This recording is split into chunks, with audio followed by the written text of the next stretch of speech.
Dr. Ancha to take over and deliver stuff. Yeah, thanks, Tripathi, for your brief introduction. And good evening, one and all. Today, I would like to thank then from OPAL-RT India for giving an opportunity for the expert talk from industry. So I quickly share my screen. Yes, sure. And share my screen. Yeah. Okay. Yeah. Are you able to see my presentation? Yes, fine. Sir. Yeah. Yeah. Once again, this is Satish Kumar from OPAL-RT India. I'm an electrical modeling and simulation specialist in the Access team. Access is like application expert in electrical simulation.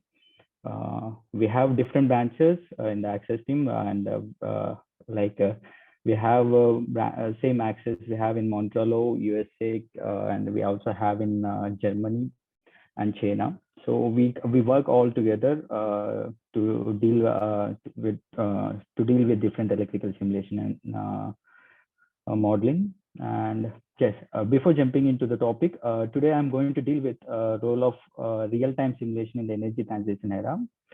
And before jumping the topic, I would like to thank PERA 2022 for giving this opportunity to give an industrial talk on the role of real-time simulation in the energy transition era.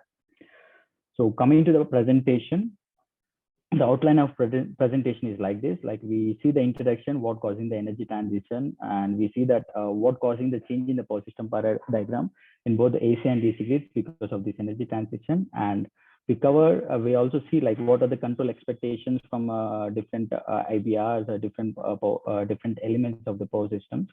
And later on, we'll see like how the simulation tool like HyperSim, the real-time simulator, which is we also call it as a power system simulator of tomorrow, will help in doing this kind of different studies or analysis. And we also see the features or overviews of the HyperSim, and we also see like some customer project examples and conclusion. I'll come into the introduction. We see like after a Paris Agreement on the global change of 2 degrees Celsius, almost every country on the earth is moving towards the renewable-based power generation, unlike for the fossil fuel generation. According to the IRENA report in the year 2020 itself, like we see the generation capacity of solar and wind is almost incorporated in the existing renewable generation is around 100 to 125 gigawatt. And the ratio by the end of 2020 is like equal ratio, wind and solar is contributing equally.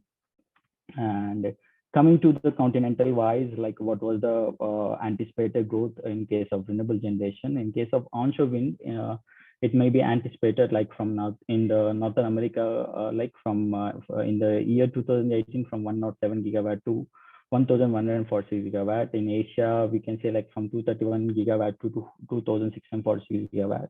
Similarly, we see like in offshore also the growth is exponential, and at the same time in the solar case also. And coming to India, India will contribute 9% from 175 gigawatt in 2022, 450 gigawatt in 2030 to the global renewable energy by the end of 2030. And it also planning to achieve the target of net zero emission by 2070. And this may not be possible without the advancements in the technology, both in the solar and renewables. Like if we see like in the year 2019, according to the NREL, the wind capacity of onshore wind turbine capacity is of 2.5 megawatt, and whereas it is anticipated to increase its value to 4.5 megawatt by 2035. And similarly, in case of offshore, it is 6 megawatt. It is anticipated up to 17 megawatt. And this rise of ratio of renewable based power generation results in the power system transition from like whatever the generation we usually have is the conventional based generation as synchronous generator based generation. But however, like the increasing of the inverter based generation is growing rapidly and exponentially, which caused the change in the existing power system diagram in different aspects. So coming to the, like if we talk about transmission and distribution, we already talk about the generation. We are trying to use the renewables like wind and solar instead of the synchronous generator base or fossil fuel generator base power.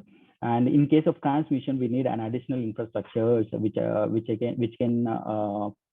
can assemble these power generation, inverter-based power generation at different voltage levels, different power transmission levels of the AC grids. And for that, we also working on the DC grids, like low voltage DC grids, medium voltage or high voltage DC grids. And this supports the complement the existing AC grids in many ways.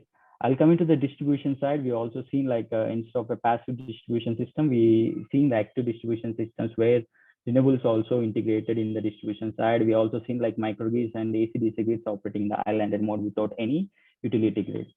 And these are the AC grids anticipated in the future. Like in present, we have the synchronous generator dominated AC grids, but in the future, we can expect that inverter-based generator dominated AC grids.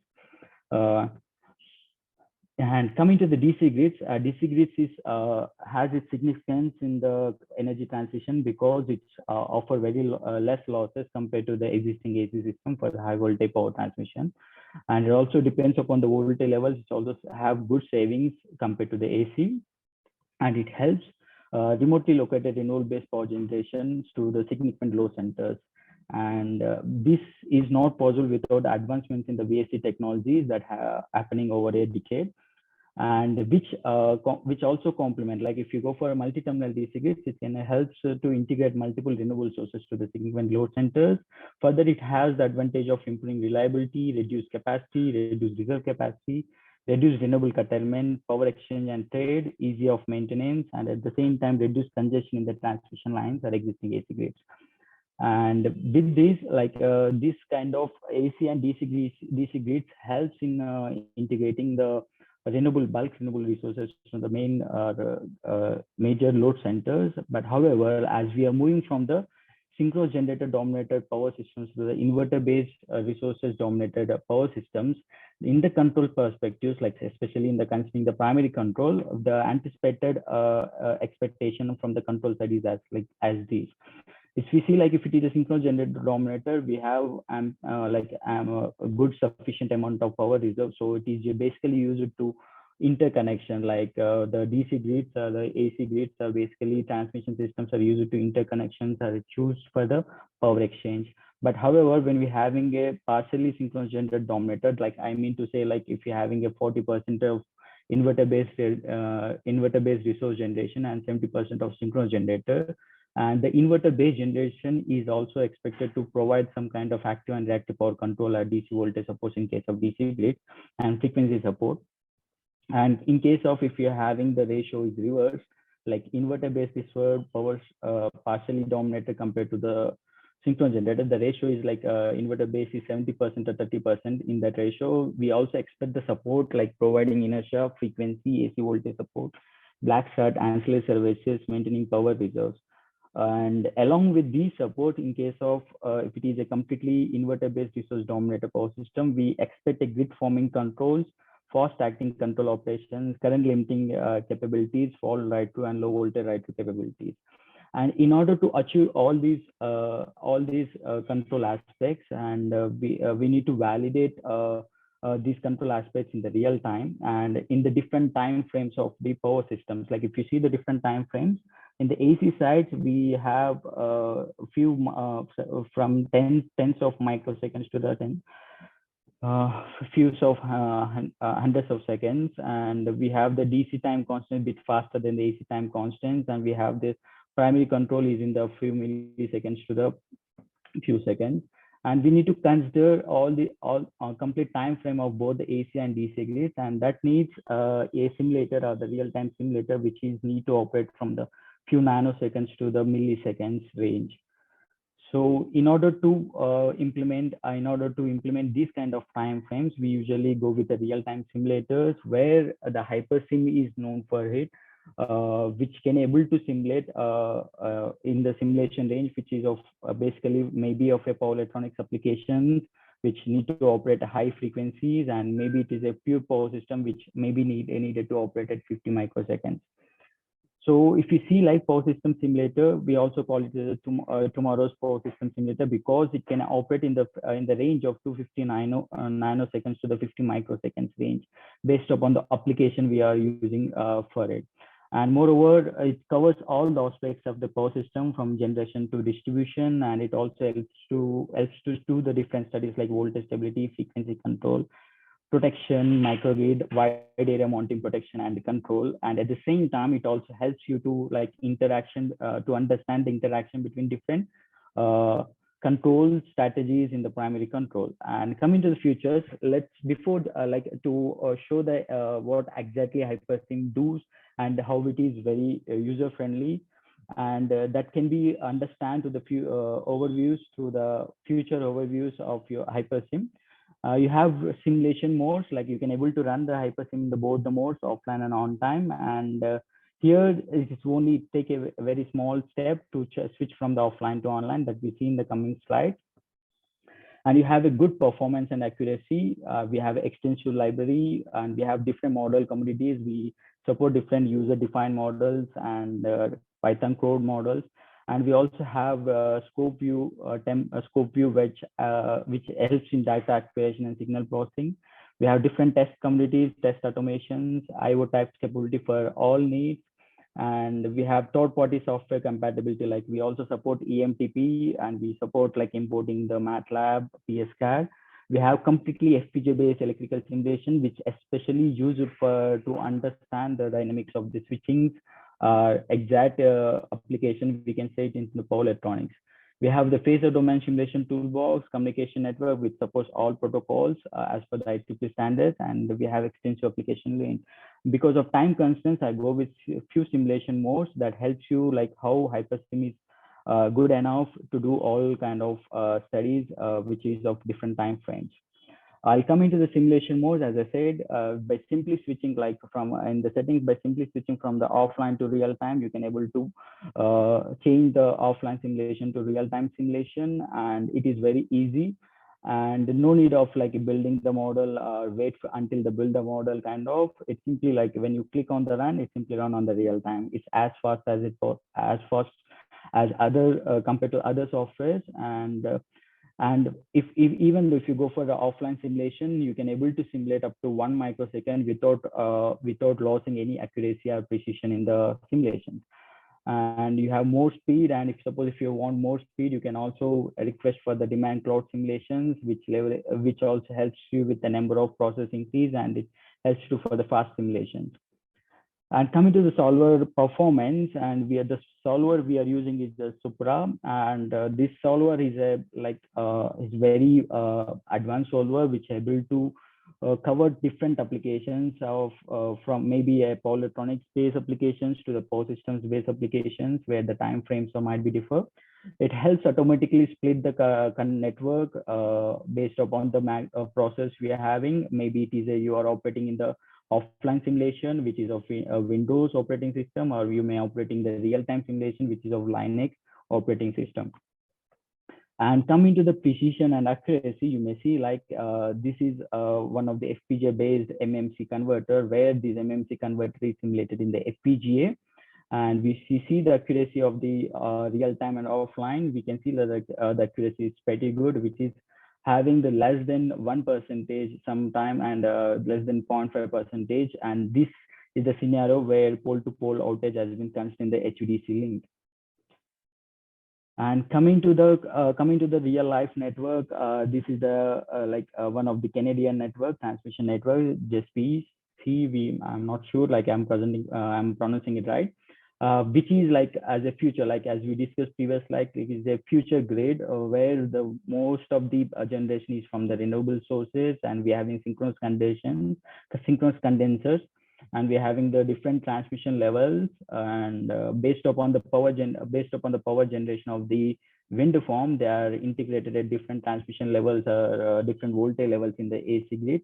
We are simulating this in compare against the EMTP-RV, and as you see here, the blue line is EMTP-RV and the red is the HyperSim, and we see like there is a good accuracy and the validate and the precision, and the we can say like the model is operating appropriately. And even though like if you want to simulate it is a very big model, if you want to simulate in offline, we usually like I also experience like offline simulations. I usually run this model and go get a cup of a tea and chat with your friends and get back. Then your model will run for whatever the period you are assigned to. But in the real time, it will operate your clock speed and no need of wasting any time. And you can work further on the different scenarios. Yeah, this is about the precision and accuracy. While coming to the user-defined models, we support different user-defined models. You can model your own algorithms, or you can also model your own systems by using this user-defined model through a coding or through a Python coding.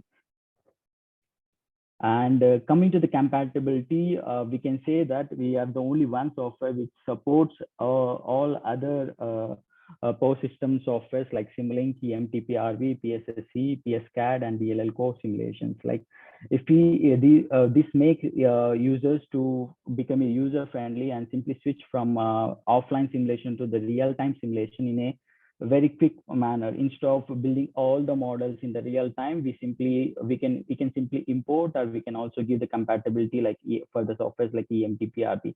Let's see like how it works. Like if coming to the MATLAB, if you're having a MATLAB Simulink block like this, you can simply import on a single click. You can import the model and it's done. Like simply you can also, now this is the offline simulation. You can run this in both offline and real time by simply importing it. In case of PSCAD, this is IEEE 39 bus system, which is again an offline simulation tool. And this is the HyperSim tool, which again used to import from PSCAD to the HyperSim. In the accuracy level and precision level, both work same. And moreover, here in this case, you have advantage of using it in the offline and real time. And moreover, I can say right, the offline simulation is much faster than the PSCAD in the HyperSim. Yeah, coming to the DLL you call it a dynamic link language. Usually, this has been used by most of the industries to hide their control, to hide their different aspects of their what we say, like to protect their different control logics algorithms. People use this dynamic link language, and where the clients will provide the DLL, and we need to use those DLL, and you need to run the model. So we in this system we can also use the DLLs which may be provided to the PSCAD, or which may be given directly to the HyperSim.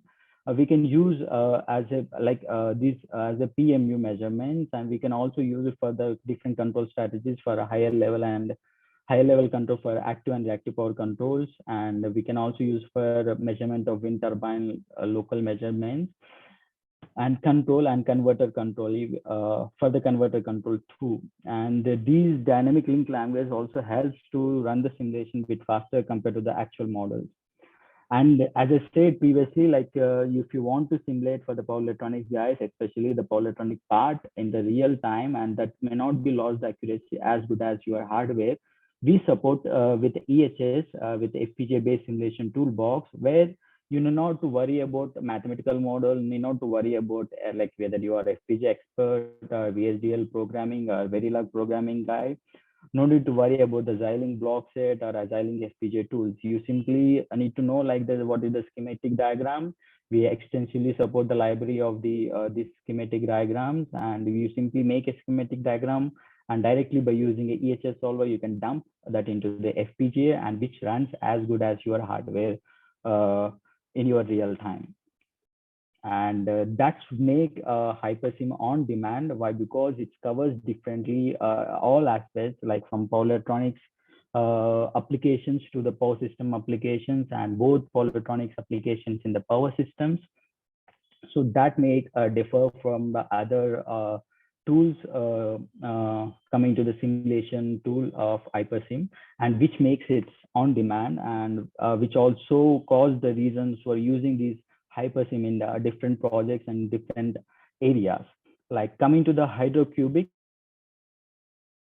the test bench development of HVDC linked in the laboratory, as you see like in the figure. This is a HyperSim interface, which is used the HyperSim software running here, and it will communicate with the actual real-time simulator. And we have IO cabinets here, and we have actual ABB control and protection, and we also have operator interface. And these this test system has been, our laboratory developed test system has been used in different applications such as studies like FACTS, HVDC, wind energy integration, smart grid, wide area system protection systems. And these has been evaluated in different scenarios, like in HVDC projects and in different grids. Like if you go for 2016, it's the Radisson HVDC multi-terminal grid has been tested, and you can find more about these in this link. And coming to these, it's a Canadian fax device. It's simply replicate, like actual controller has been replicated in the OPAL-RT simulator to test the performance of the complete system. And here the Siemens has been used this. And coming to this is R&D Nestor Portugal system, where again they use it for the hypersim and e-phasor sim for two different studies, like hardware in loop simulations, and to understand the power system transient studies, performance assessment in line with European connection grid course, and different power system events. And coming to this, this is one of another client who is working on the Supergrid Institute. We have the Supergrid Institute we working for the PHL, where they actually test different converters, MMC controls, and different replica of different manufacturers. Like if you have HVDC controller, ABB controller, we replicate that ABB control in the HyperSim. If you have a Siemens control, we can able to replicate the Siemens control in HyperSim, and we try to test different test scenarios. They try to test different test scenarios on the small scale hardware mock-up prototyping and PHL testing. At the same time, they also do the testing and analysis of different HVDC grids, and they also see like whether they were able to provide inertia support and kind of. And coming to these is the Alstom and GE. They basically use it for the relay testing. And again, this PNL USA used the HyperSim and e-phasor for cybersecurity research. And this is NYPA USA, which is used to run the model, the huge model on the HyperSim, which consists of 600 three-phase electrical buses, 1,000 branches, 700 generators, 300 machines, 2 SVCs, and with supporting IO requirements and with the different communication protocols. And they're having the hardware as like CPU based, like 4 times of 10 core Intel Xeon processors, and we are having the time synchronization kits and high voltage and high current sensing devices, and they're having the license as this, as shown here, HyperSim 20 core activated, e-phasor 2 times of 5,000 buses, and include 2 times of offline license. And the conclusion is like the HyperSim is a user-friendly real-time simulation tool which can support all different softwares like MATLAB, SimPower Systems, PSSC, Power Factor, DixLM Power Factor, PLEC for the case of Power Electronics, PSIM, and FA tools. And also it supports the PSCAD for importing from PSCAD to the HyperSim and to run in the real time. And this come at very less cost to the other counterparts in the market. And we have and this also provide support all the standards. And at the same time, we have the expertise in this group, and we support all the time with the different custom solutions based upon the client's requirement. And that's the reason HyperSim along with OPAL-RT technologies which make a good combination to run the simulation in the real time. And that's from my end. Thank you. Any queries, please? Thank you very much, sir. Yeah. I think I completed. Yes. Yeah. Sir, Himanshu Methani is saying that, sir, can I get OPAL-RT software license free online and from there? Himanshu, if I was right, I think you cannot get the OPAL-RT software in free online. And if you want this cloud based, you need to, again, there is a chargeable based upon the time you are required. Okay. I hope this answers. And Sunil is asking, is there any online platform available to learn OPAL-RT simulation? Yeah, we have different guest lectures we are organizing, and at the same time we have different online tutorials which is available in the YouTube. You can refer them for to learn the OPAL-RT hardware simulations or OPAL-RT simulations of whatever you're looking for. Atul is saying, can you share the resource to learn the OPAL-RT? Okay, whatever the publicly available, I can able to share them. No worries. Okay. Okay.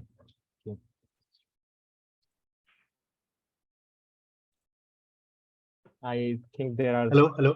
One more question. Yes. One more question from my side. Yes. Go ahead. In the one slide, sir mentioned when the wind farm is connected, then the power system is not partially controlled. So how it is possible? Can you enlighten some ideas? I didn't get exact your question. If I understand, are you saying like when wind turbine is connected? To the power system, Yeah. then it will be partially controlled or fully controlled power system.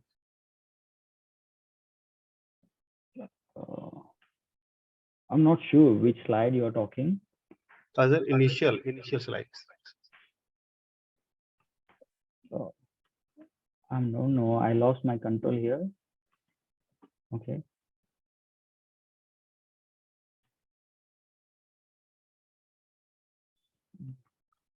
I lost my control here. Can someone help me?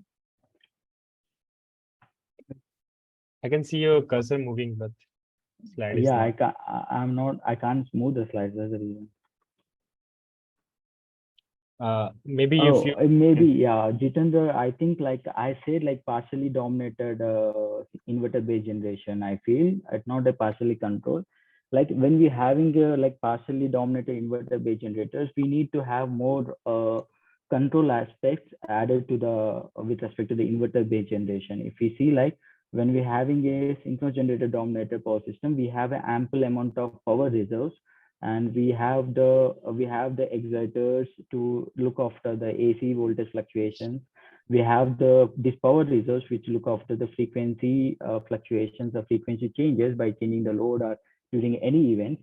But however, when we're having these renewable based generator dominated power systems, we don't have much power reserves in the existing power system. So usually these inverter based generator will operate in the maximum power point ranking. As you know, like we are having a wind or solar, usually they are preferred to operate at maximum power point tracking, and that caused the less power reserves in the system. So according to the European grid codes or according to the different grid codes, they need to support, like if it is a partially dominated system, like inverter based generator resources is a partially dominated system, they need to support this inertial support, like providing inertia, frequency support, and AC voltage support. So these will be achieved if you go for inertial support. We can also like use the, along with MPPT, we can also use the inertial support emulation technique.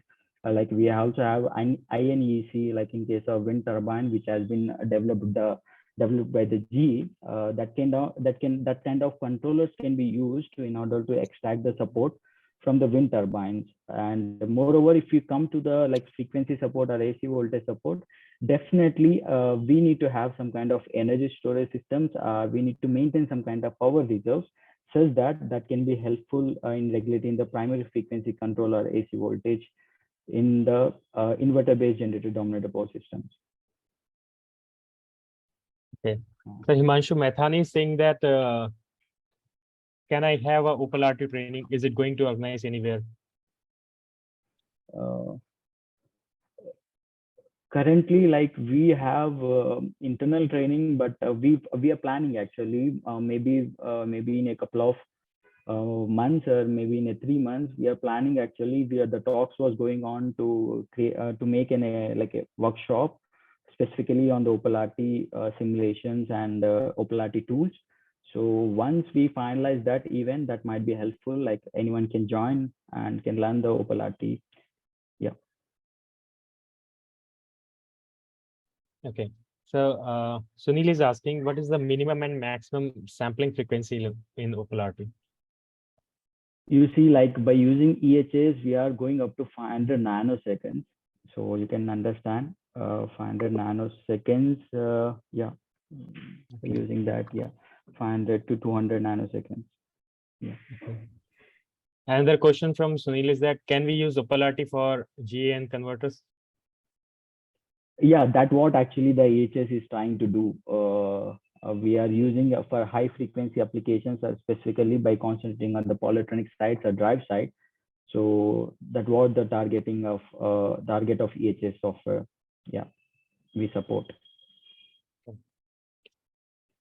So I think there are no more questions, and I thank you, Dr. Ancha Satish Kumar, on behalf of IEEE PES SBC at IITK. Please accept a token of appreciation. If Thank you, you. Yeah. Thank you, and thanks very much. On behalf of OPAL-RT Technologies India, I would like to thank PERA 2022 and the organizing team for giving this opportunity. Yeah, thanks. sir, if you stop presenting, we would like to present this token of appreciation, please. Yeah, sure, please.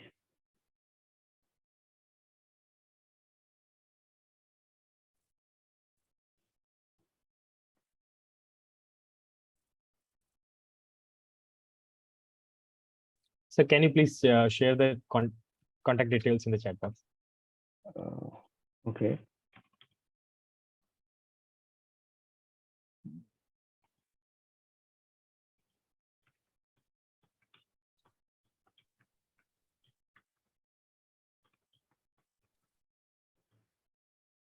Yeah, I share my email ID. You can contact on this.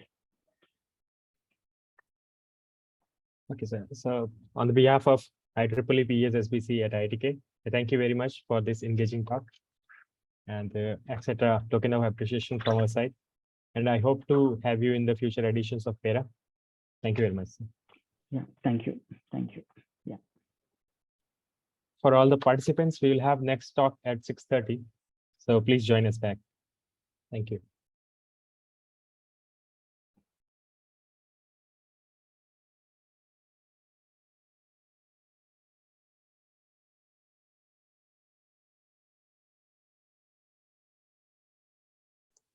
Hello, Ashok. Yes, sir. I think Ashok, you have made one mistake here. The next talk is from 6 p.m. Okay. Okay, so participants, please join us at 6 p.m. Thank you.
All the participants, to post their questions in the chat box. We'll take up the questions in the Q&A session after the talk. I kindly request Professor to take over and deliver your talk. Thank you. So it's my pleasure to be here and talking with you all. I did one last year too, so it's always after being in Kanpur almost what was that, like more than 20 years before, I always enjoy talking with all the students. So let me start with my presentation. So thanks again for introduction. And the theme today is more about cybersecurity of the power grid and cyber resiliency and the mindset to go from cyber security to cyber resiliency. So the work that is being presented here is over several years of work, and I'm sure that there will be a lot of questions as we move along. If you put on the chat, that'll be good. So, but feel free to, if there are some urgent question, to ask in between. So first, how many of you have visited control center? If you have seen, you'll typically find a large screen on the top in the control center where the information is showed so everyone can see it. And then there will be a multiple desks, and these desks are being assigned to operators for a specific task. It could be power system security analysis, which is N-1 security kind of things and looking ahead. It could be a dispatch for generation. It could be a frequency monitoring. It could be a renewable energy monitoring. So each of these, which has like several screens, and there are several screens in front of the operator because they are looking at multiple set of information, which is, and you don't want to switch between the different set of information in the same screen. And some of these screens are also projected on the top so that others can see it why the one operator made some decision, right? Then there is on the back, there will be a supervisor, which typically need to approve any control action. Now think about a scenario in this control room where these operators want to take a control action to, let's say, to isolate a generator because it's causing a problem in terms of frequency, and it's not able to regulate and bringing the system down, which is typically called generation rejection. And the operator is not able to do it because someone hacked into the operating room and taken over the control. They can move their mouse, they can see this information, but they cannot open the breaker from here. And this is exactly what happened in Ukraine, 2015, 16, and then there was an attack this year too, 2022. And these number of events that we hear about a cyber attack, which is pretty challenging to get into control room because there are a lot of security in place, but still it might happen. Unfortunately, it's happening more and more, right? So power outage caused by hackers or cyber attack.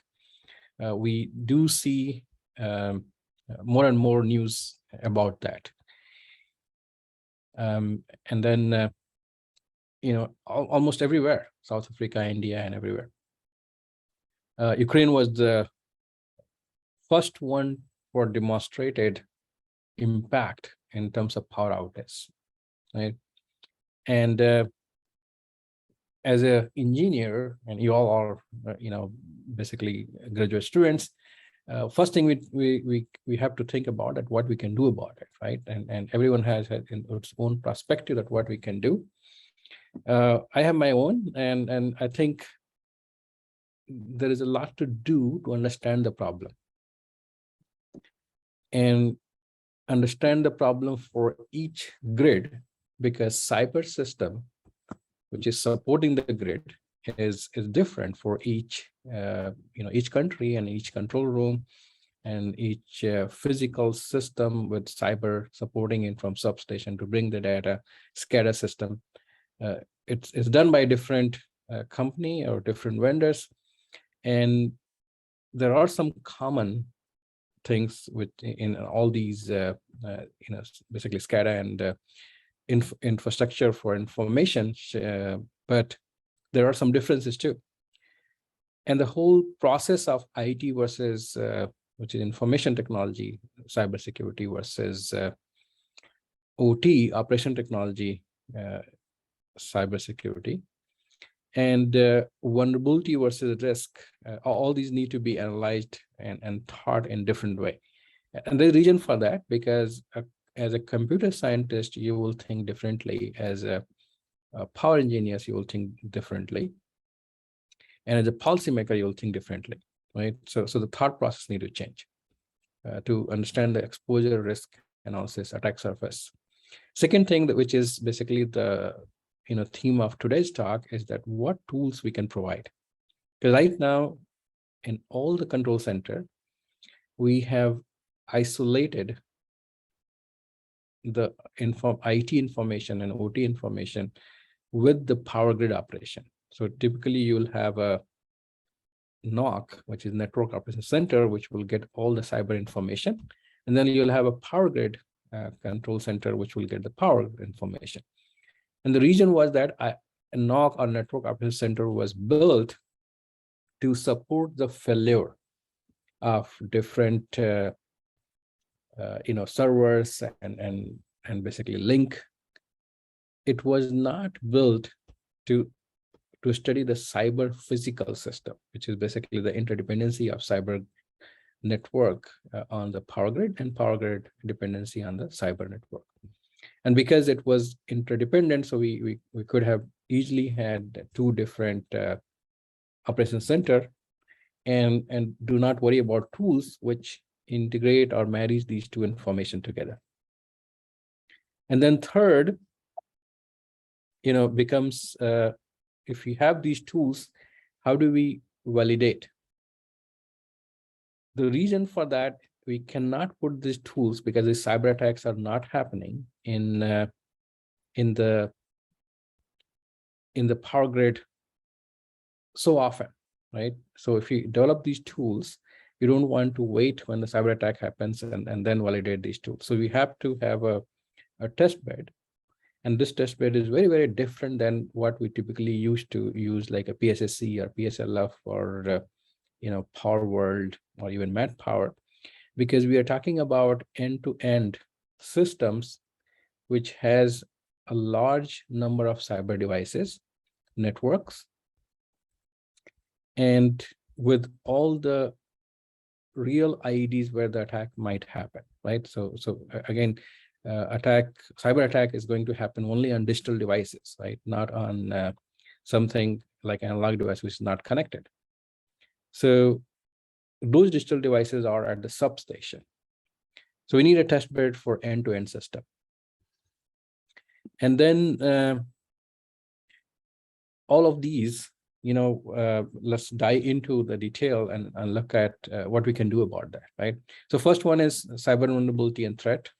And like I said, that mindset need to change the way we deal with that and go from, vulnerability base to, so if you have a, laptop or computers, you probably are getting a lot of updates on your computer because there are vulnerability discovered.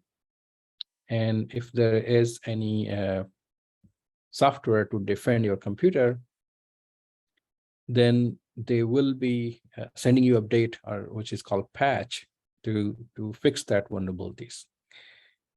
Now, when you do that, and you said that you have to restart, it might be okay. I mean, when I'm doing this talk, it might not be okay, but typically they will ask that when do you want to schedule it, right?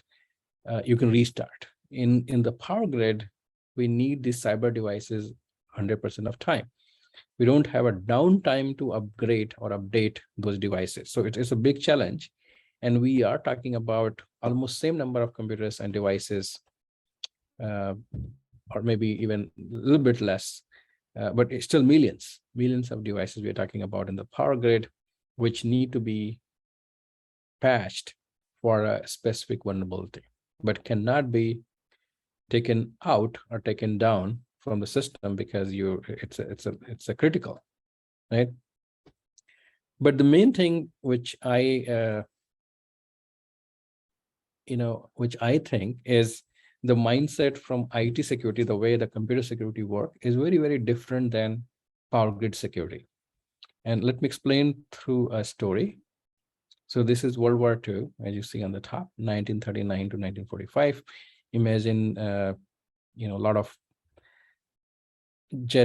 fighter jet are going from, one location to another one, bombing it and coming back between these two alliances. And when this is happening, what comes back is a fighter jet with a lot of bullet holes. And these bullet holes will tell that this is the vulnerability because that's where you can shot, right? There's a problem with that. And this is a cognitive bias. This is the way the brain works. Because you look at these bullets and think that, okay, this is where I'm getting shot. So let's reinforce it, which means that make it more stronger. The problem is that these are the fighter jet which is coming back, right? So if you look at vulnerabilities, this is where the vulnerabilities are because you're seeing these bullet holes. The problem again is you're not seeing those fighter jet, which is not coming back. So your data is skewed. You don't have enough data to say that which vulnerability caused problem. And that's the difference between device level thinking, component level thinking versus system level thinking. System level thinking will say that, collect all the data and then make conclusion that where to reinforce so it comes back. The system level thinking is missing because we are looking at the device level, which is basically one of the relay, protection relay, which is lying in substation. And we are finding vulnerabilities for that, right? So if you look at this, this cognitive bias basically is saying that reinforce this area where the bullets are more. The problem is that we are not looking at those we did not made it back, and this is called a bias towards vulnerability instead of system survivability. What is important for us is system survivability. I mean, cyber system is important, but final goal is to provide the power to critical load. When cyber attack happens, our goal is still to provide the power to critical loads. So that's system survivability. And that requires understanding all these layers, right? Which is not easy. You cannot, if you want to model this whole large scale system, it's not going to be easy because there are so many components here.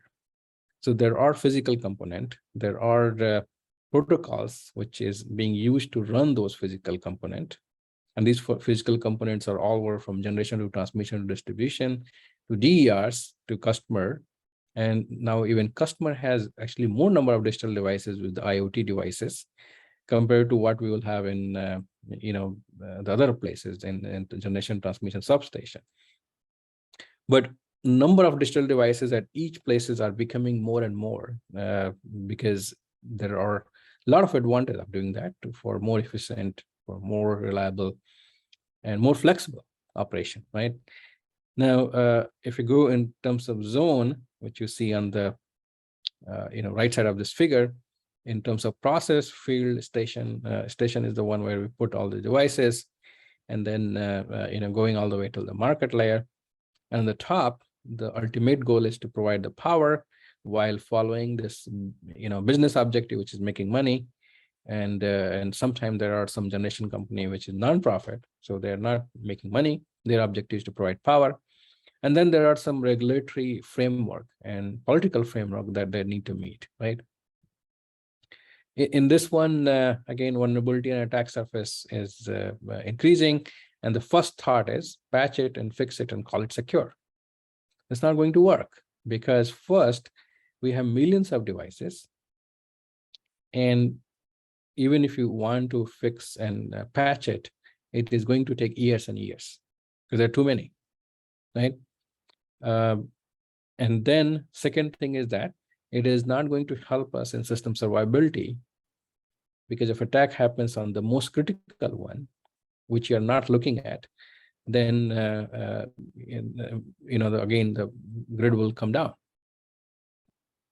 So this is the thinking changing from vulnerability to risk, changing from component level to system level. System survivability is more important, not that where is the vulnerabilities. What it is about is that how these vulnerabilities are going to impact my power grid, right? Again, there's a bias, but that's what it's happening. Now, PGM reports, and this is the old data, so maybe it's more than that. Just one utility is saying that more than 4,000 plus cyber attacks, and their market, they're not even asset owners, right? If you look at other set of data, every 7 seconds or every 6 seconds, we are facing a cyber attack, right? Which is a lot. So let me show you a very quick whole process of this cybersecurity of the power grid and how attacker will think. And this one is all related to 2015, 2016, and was done by one of my student, who's not a student. He is now working at one of the national lab.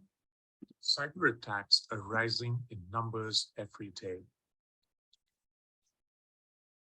The power grid is a Hey, give me just 1 minute and I'll show you the fastest path to begin earning a life-changing online income, leveraging second most cyber attacks So, critical infrastructure. Let me see if I Threats can emerge mute from it. unknown and unpredictable locations worldwide. Okay, so what you see here is a cyber attack launched right now, right? And I can switch it from here to actually, one of my other the screen here, and you can see that right now here in New York time zone, which is in West Virginia. That's where I am. It is 8:51, and today attack just from starting from midnight is 269,107. So attacks are now, these attacks are suspected. This is not proved, but they are based on just data packets, which is flowing from one place to another place. You see there are a lot of attack going on from United States, from Brazil to Thailand, and then also here too. So these attacks are coming from everywhere, and the attack where it's coming from, you see it's coming from here, and where it is targeting, you see it here. There's no doubt the attacks are going to increase because we are increasing our attack surface, right? So it's increasing, and every day we'll see thousands and thousands of attacks. Now, these attacks are not typically for the power grid, but the number is increasing, right? Now, if I go back here and you look at number of cyber attack, which is increasing, then the next thing becomes, how it is impacting the power grid.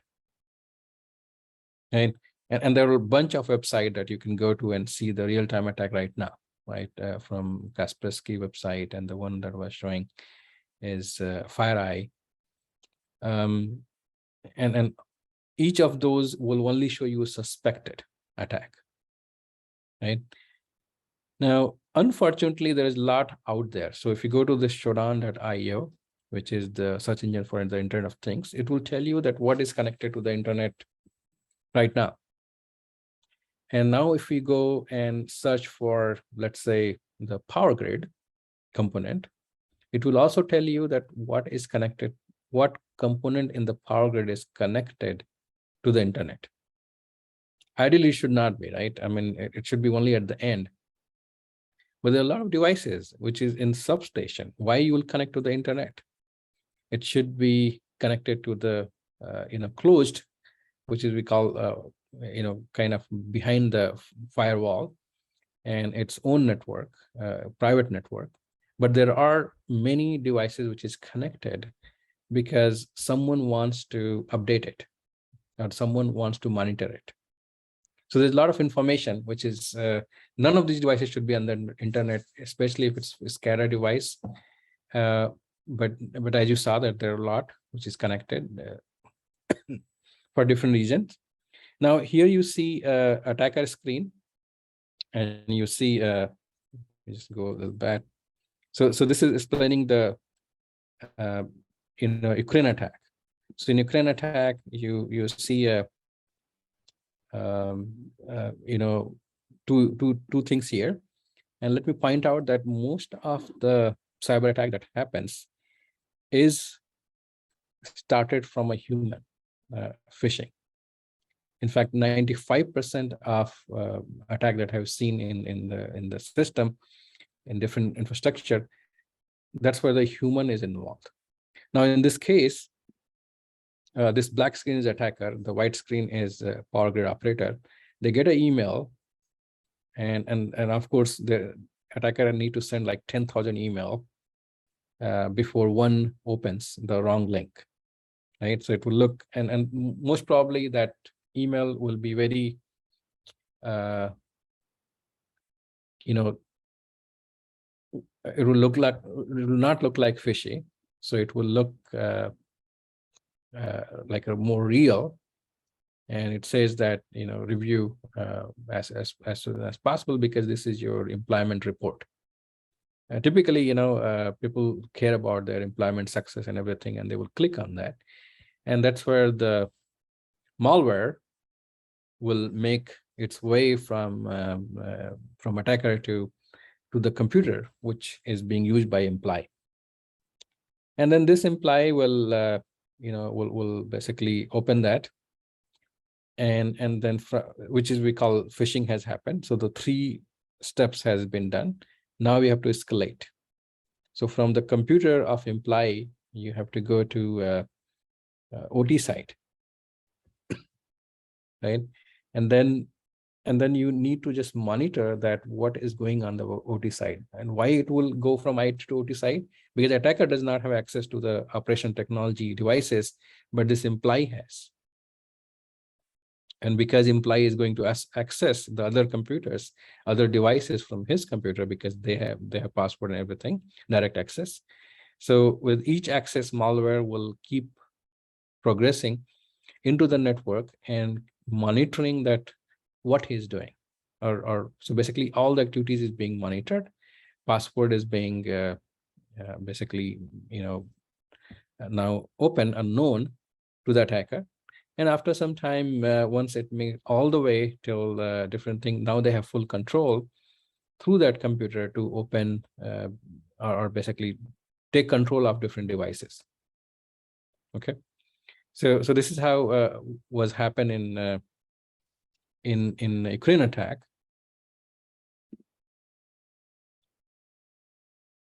Let me stop here and go back to here. So this is how the attack was launched.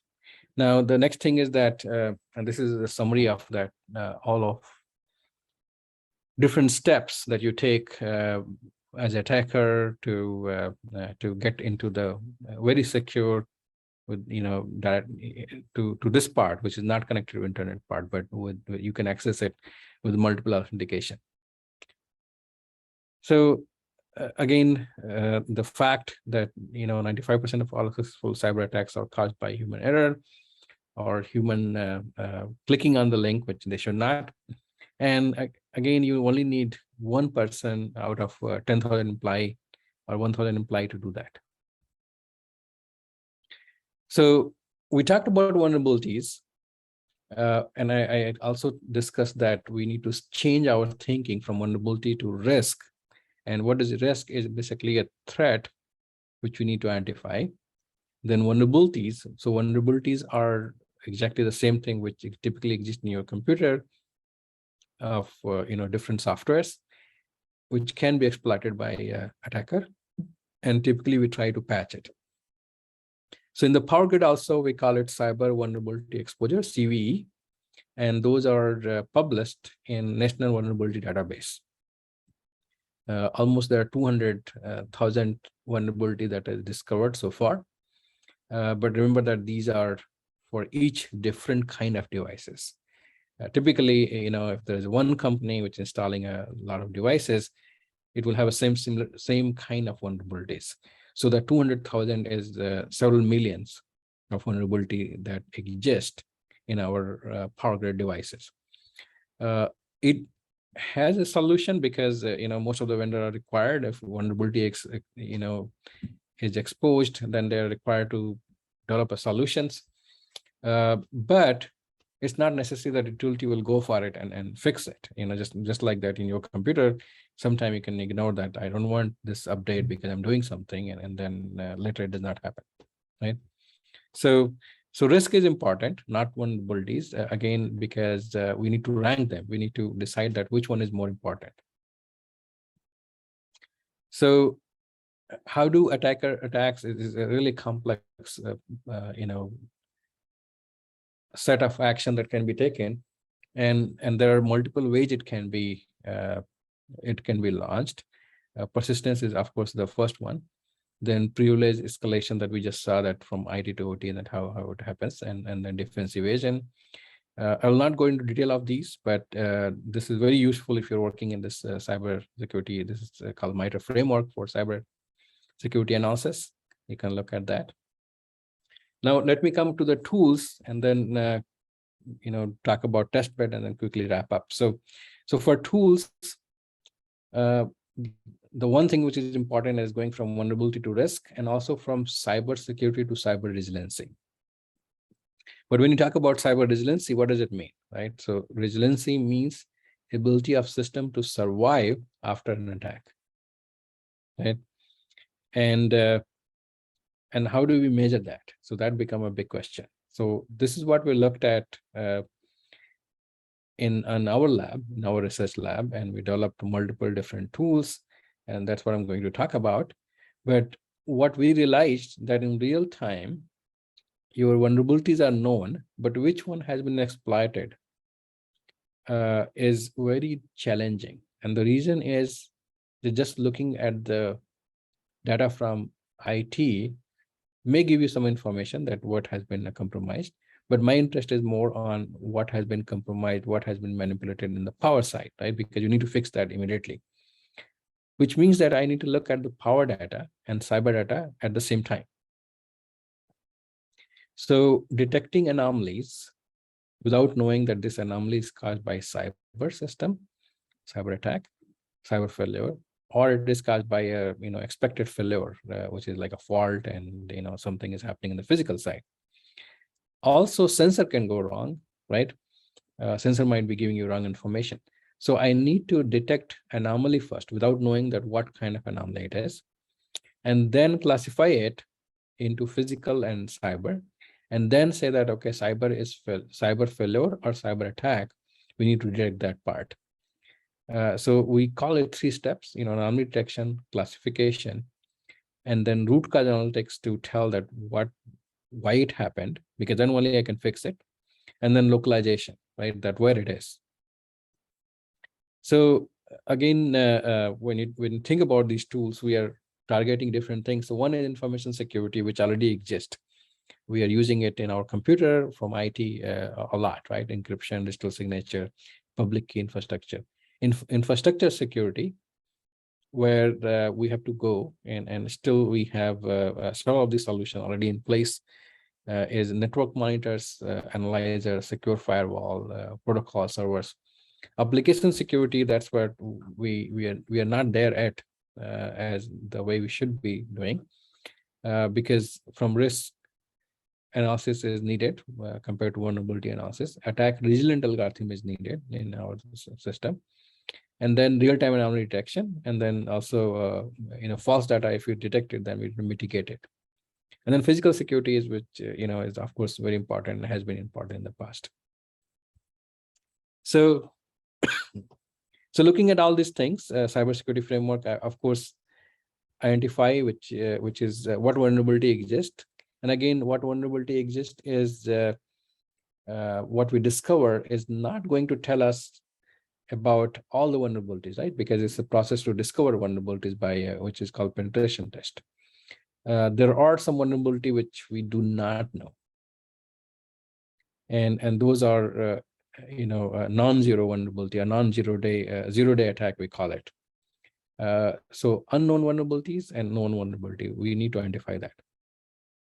And then we need to plan and protect by putting some kind of patch and then also access control. detect, and that's where the real time start. So if those vulnerability has been exploited, we have to detect it as soon as possible, and we have to detect those one which is already impacted the power grid first, right? And then respond to that and recover, right? So looking at that, and the first one, which is operational, is a detect, right? And you're looking at right now we are looking at only IT data, but we should be doing at both the data, because my interest is those IT intrusion which is causing the problem into the power grid side. So we get a lot of data from the power, of course, and then we get data from cyber.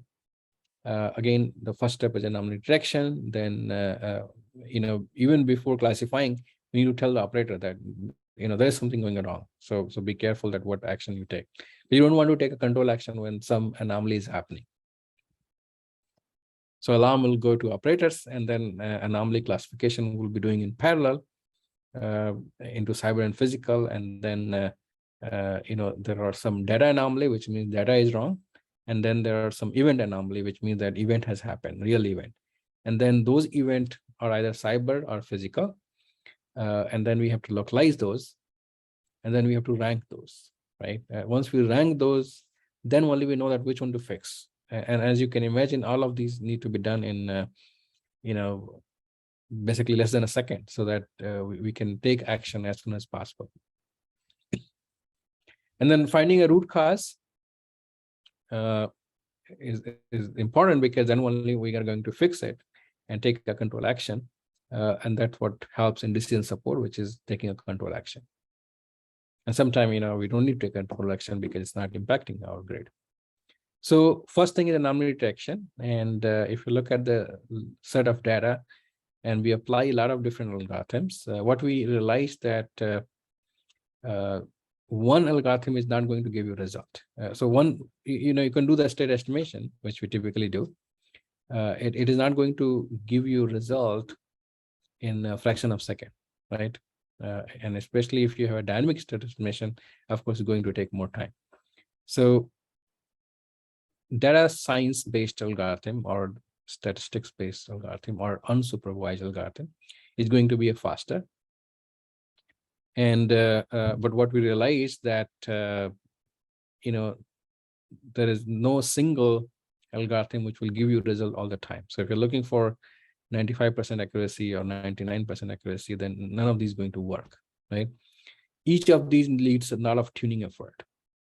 And then we also realize that in the field, the data, at least the power grid data, which has been compromised, is not there. So we need to generate these data. And even if the data is out there, it's not labeled, which means we don't know that which is bad data, which one is correct data, unless you manually analyze it. So we looked at a lot of base detectors, starting from unsupervised to statistics-based to supervised, semi-supervised. Like we see here, Chebyshev, regression, DB-scan, random forest Weller theory, LSTM, autoencoder, GCNN, and then several variations of these things. And all of these results, kind of reinforced to us that one is not going to work. So what we need is ensemble. So we need to combine these selected one and then see that which one works better overall, right? And then select few, because you don't want several, because computational cost will be very high. And probably diversity again will help here. So we choose one statistics-based, one unsupervised, and maybe one supervised, which is costly. So we typically have not used supervised, even though we have analyzed. But unsupervised and statistics-based is more faster. And we select 3, which is giving a better performance with the real data and label data. And then we basically combine those to get a result. So again, classification problem is all about finding that it is an event or it is an outlier or a bad data, right? And so this is the whole same process that we just talked about. You get data from sensor, and then you apply different technique. You integrate the result. Here we use MLE, maximum likelihood estimator. There's a lot of details for each of these work and is in papers. And then we basically get bad data detected, and what is event, what is bad data through this whole process. And then we take this process, and now we are going to do the detection. So we know that what is event, and we need to classify those event, what kind of event it is, and then localize it. So in this whole process, we use physics-based, and kind of merge that into machine learning process. Also use graph theory. So we can focus on a small graph or a small network first, and then expand it as needed. So you see cluster change in current and voltage, and most probably it is active power event. And if you change cluster change in voltage and reactive power, then it's reactive power event. And from there, or it's a fault, based on again, we collected a lot of data and looked at, and then we came up with these rules. If it is active power event, then it has to be a load, or it has to be a generation, right? If it is a reactive power event, that could be cap bank or something else. So, and we know that what those are, and we know that where are those locations. So we just need to, kind of zoom in and say that. So we start with the real zoom out view, and then do a subgraph. So we zoom in into different clusters, and then we look at those currents and voltages and frequency and reactive power, real power, current, and then we subclassify it, and then we classify it further with because we know those components where they are. And finally, we can apply some more technique, which is statistic based on Shannon entropy and crest factor. So there are a lot of work that we have done for anomaly detection and classification localization. This one is including PDC. So this is a phasor measurement unit giving the data to PDC, and how do we know that something is wrong with PMU or with the PDC, or even GPS, which is providing the input to PMU and PDC. So we integrated those things, and we can do that with which there are a lot of different tools. So this is one is SciADC. Most of these works pretty well, but we are not getting that accuracy like 99%, right? So still it's in 90s. If you look at the last row in each bigger row, so for 5% SciADC is giving better result, for 10% SciADC is giving better result in terms of precision and recall. Now, next thing is that once we know the anomalies, how do I know that? Once you know the anomaly and you know the event, and you know that event is a cyber attack, how do I know that how it's going to impact my system, power grid? And how do I know that which one is more critical to impact my resiliency? So we need a tool to measure the resiliency for each of these different kind of vulnerability that has been exploited, and then basically focus our energy into those one first, which is impacting my resiliency, right? So again, I'm not going to detail of all these things, but we looked at the network, and typically resiliency will depend on first that where the cyber attack has happened, how it is connected to the rest of the grid. That so of course it's one of the substation has a lot of devices. One device has been compromised, which is connected through a different components, and those different components, if it propagates through those components, it will detect, it will impact the grid, right? So we applied, what we did is that we collected a lot of different factors, and as you can think about, connectivity is one factor, control is another factor.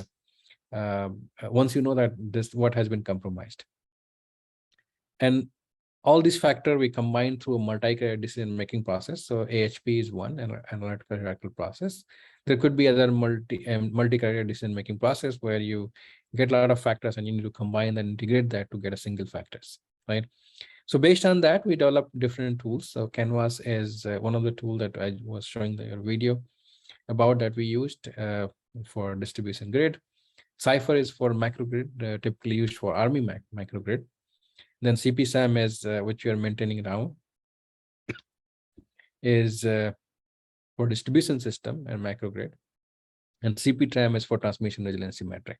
And all of these, basically look at different factors from physical systems, and then apply AHP to get a physical resiliency. Then look at cyber factors, which will again, depend on how redundant is the communication network, how flexibility you have for network configuration. If you have a software-defined network, you can do that more flexibility. Number of security mechanisms that already exist, possible attack path that attacker can take. And all of these, again, we can combine into a cyber resiliency. So each of those, all these tools that I just talked about here has multiple papers, right? So Canvas is another paper, Cypher, CP-SAM, and this one says CP-TRAM, which has all the details at how we extract these factors and how we combine, how we find the weights through the AHP process and then get the resiliency. If you want, we can get the integrated, but that's not actually needed, because we actually need to isolate it, that resiliency is going down because of cyber problem or physical problem. And then again, you will write a lot of equation for these and finally get the physical resiliency and cyber resiliency calculation. And now we are ready to look at possible way to, so this is a planning exercise. So you have a security mechanism, which, let's say there are 6 ways to do it. And one is authentication is none. One is role-based, one is multi-factor based. Then you look at the monitoring, and then again, you can do it in different ways. Sometimes utility will not have any monitoring. Sometimes they will have install network intrusion detection system. Sometimes they will have security information and event management also install. So there are different security mechanisms, and there are different levels. Now, of course, we are taking low, medium, and high. You can make it more higher resolution, low and low, medium, and then medium, and then high, medium. You can make it more, and we should do that. But this is just an example. And we can use these different security mechanisms that exist for SM1 and SM2, and now we can analyze. We can start analyzing the resiliency of the system, right? So this is for transmission system, looking at physical resiliency score, where different things happen, like a single transmission line outage happen, 2 transmission line outage happen, or 3 single transmission line outage happen, generator outage, and all of these will result into physical resiliency matrix that you see in the rightmost column, from 1 to in fact it could be a little bit more than 1, because it helps by from the base case. What does it mean that base case is 1? So can you do a better than base case, or you can do worse than base case by doing different things. And same thing for physical resiliency we can get, and cyber resiliency, and all of those results. So now test bed, which is end-to-end, and this is my last part. We looked at 2 different test bed that we developed end-to-end. One is OpenDSS Mininet based, which is for, and I'm only talking about distribution system, even though we do have a transmission network also done in RTDS and NS3. And then we have a network simulator, which has access to all the devices, where we can deploy a different kind of solution, a cyber attack, and then everything is with Python wrapper. So this is we call electromechanical simulator end-to-end. And the right side of test bed 2 is the electromagnetic real-time simulator, because it has RTDS, and as you know, RTDS can do electromagnetic simulation. And this one is also tied with NS3 in this case. And then we do have a bunch of hardware, which is real hardware, which is tied with RTDS, right? So you can do hardware in the loop and those kind of things. As we go, from the data is flowing from hardware devices, which is imitating the substation, to network, and from so RTDS is providing the data, set of data, which is feeding to the substation devices. Substation devices is feeding to the network simulator. From network simulator, it is either going to the another substation or going to the control room. And then from control room, we have several different devices. You see in the right bottom to monitor those set of set of information and measurements. We also have multiple set of data monitoring tool, which is looking at traffic of basically data packet traffic, and then looking at network status. So all these monitoring for basically for cybersecurity, which is needed, is also being done in this whole process. So we are logging all this information and using some standard software that is typically used in the utility to look at all the data, right? In terms of who's sending data, which was port open, and we can do all of these with different set of software. So here is the one example of once everything is running in as a hardware, we can also simulate different kind of attack, right? So here attacker is done in terms of there, and then we send the data to RTDS, and then basically now we have access to data packet to open the breaker and then perform a cyber attack. So if I take that and do this something like Ukraine case study, which is not showing all the steps, but I can see resiliency going down, and I can see opportunity to do something because I'm monitoring this set of information to increase the resiliency back, right? So just to summarize, again, electric grid, one thing we always do is physical system modeling, but now we have to do cyber modeling. And the third part is we have to do cyber physical social network modeling. The reason is that social means human here, and human is the one which is being typically attacker try to fish them because the human is kind of working as a firewall, right? To get access from IT to OT side, and that's the only way to get it, because they have access to, operator has access to the OT side, not others. We do need change in thinking for smart grid security. We have to go from vulnerability to risk-based, component to system-based, and security to resiliency-based, right? So that thinking is needed. And of course, we need to provide a lot of different tools to, some examples I just talked about, but I would say there's a long way to go, and we need more and more tools to put in the grid. And I'm sure that as a bright students, you're already working on that, and we need more commercial solution, these tools which will make our grid better and more secure and more resilient. Okay, well, I'll stop here. And I know that there's some question already posted, and of course, all the work was done by my students. So, I would like to thank them and my funding agency. Okay, thank you, Professor Srivastava, for a very interesting talk on the tools for the cybersecurity of the power system. I'd like to ask the question posted by your past participants in the chat box. So, first question is by Atul.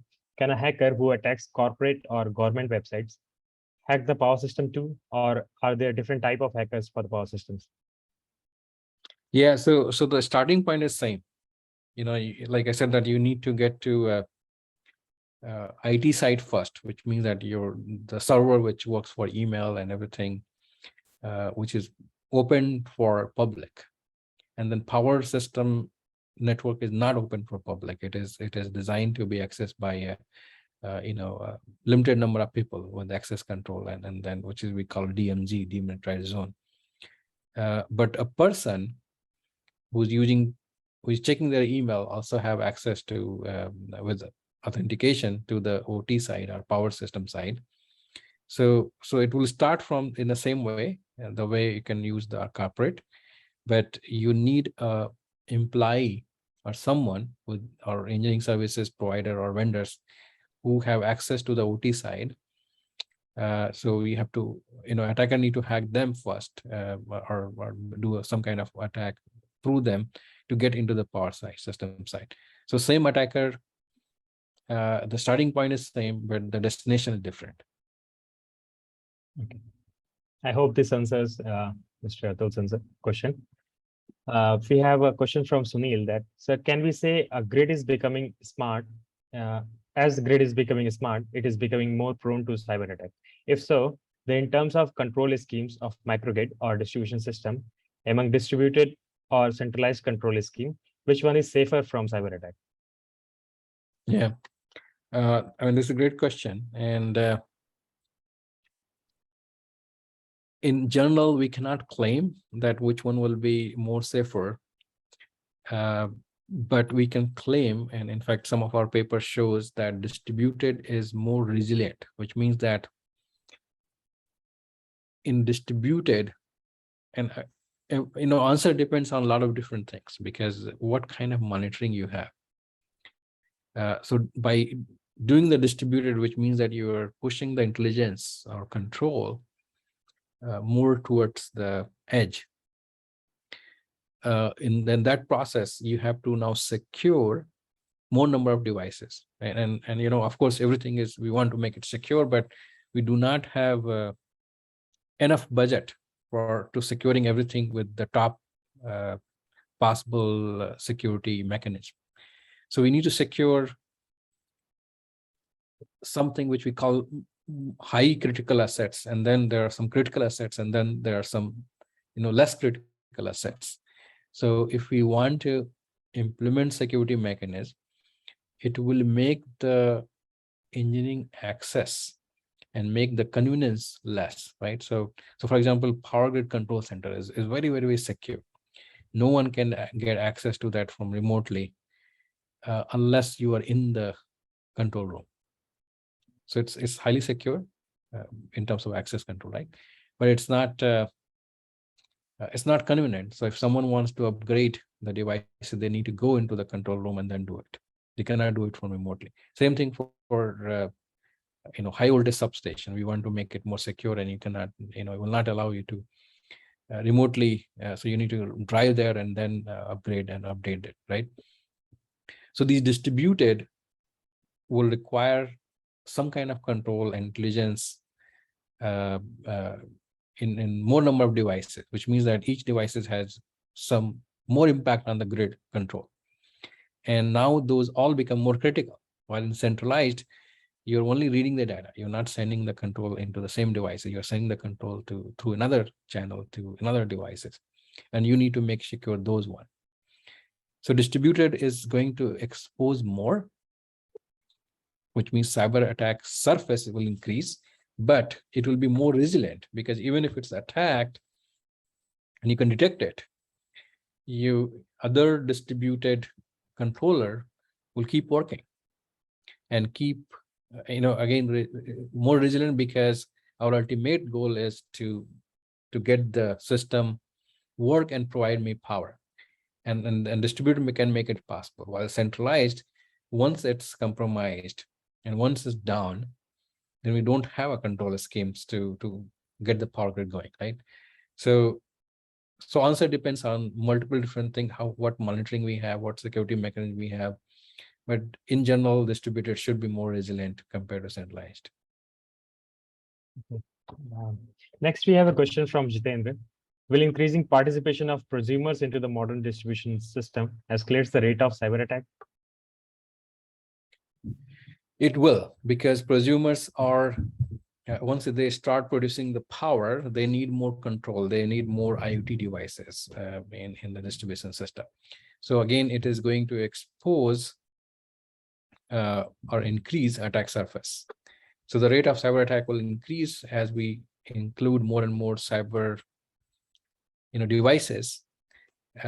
But again, it depends that what kind of security mechanism we are using in those devices, who's monitoring that, and where the traffic or network is going, because these prosumers may be directly connected with the aggregators, and aggregator is connected with the utility grid, right? So there's no direct connection from prosumers to utility, and hopefully it should not be.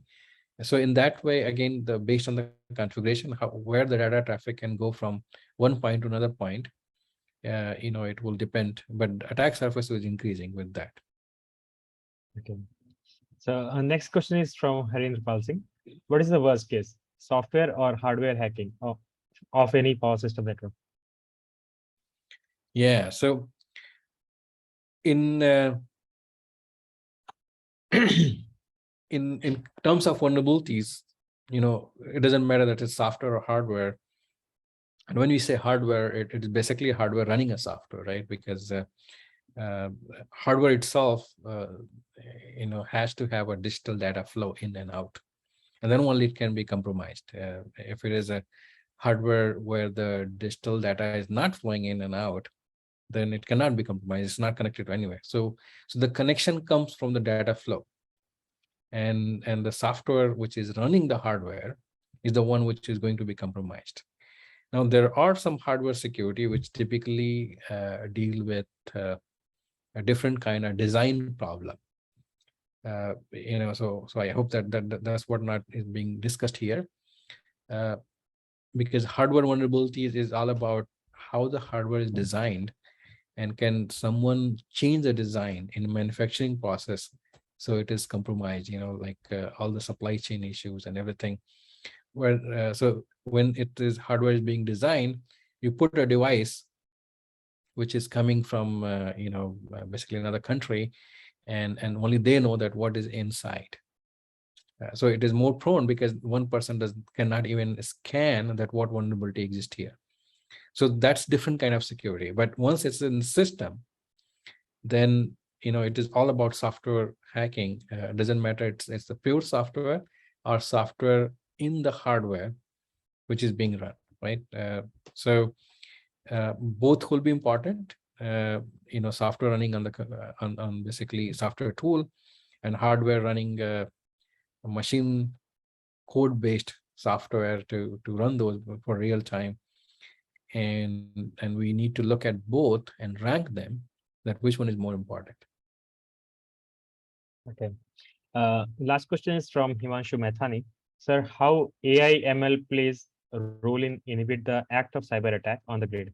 Since the grid are getting smarter, resilient, and transparent with the advanced algorithm are being employed in the system to recognize the unethical and malicious activities. Yeah. So the need is that we should be detecting these anomaly and classify and everything in a preferably in fraction of second, and that cannot be done by physics-based equation. Even if it's algebraic equation, it will take them time to solve. So which means that AI ML, which is based on data science based, data analytics based, it will be faster. Now, if you do unsupervised, it is a little bit slower.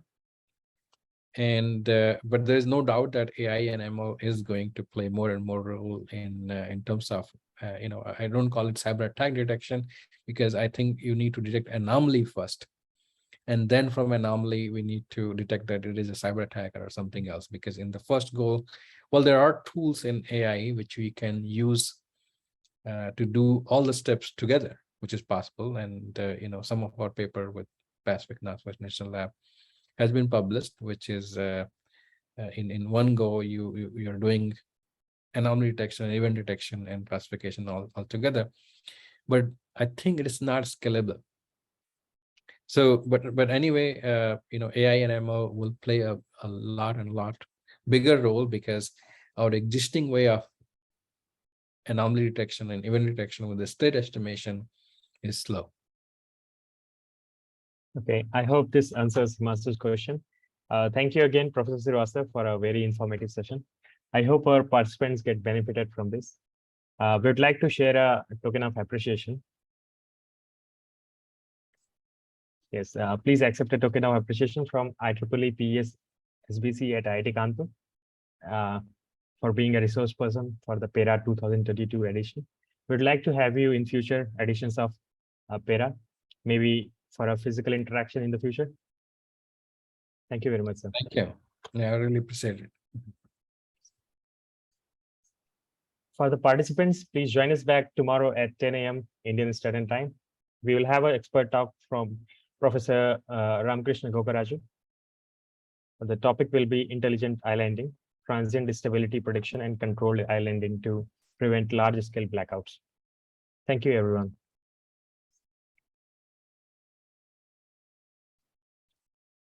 Thank you.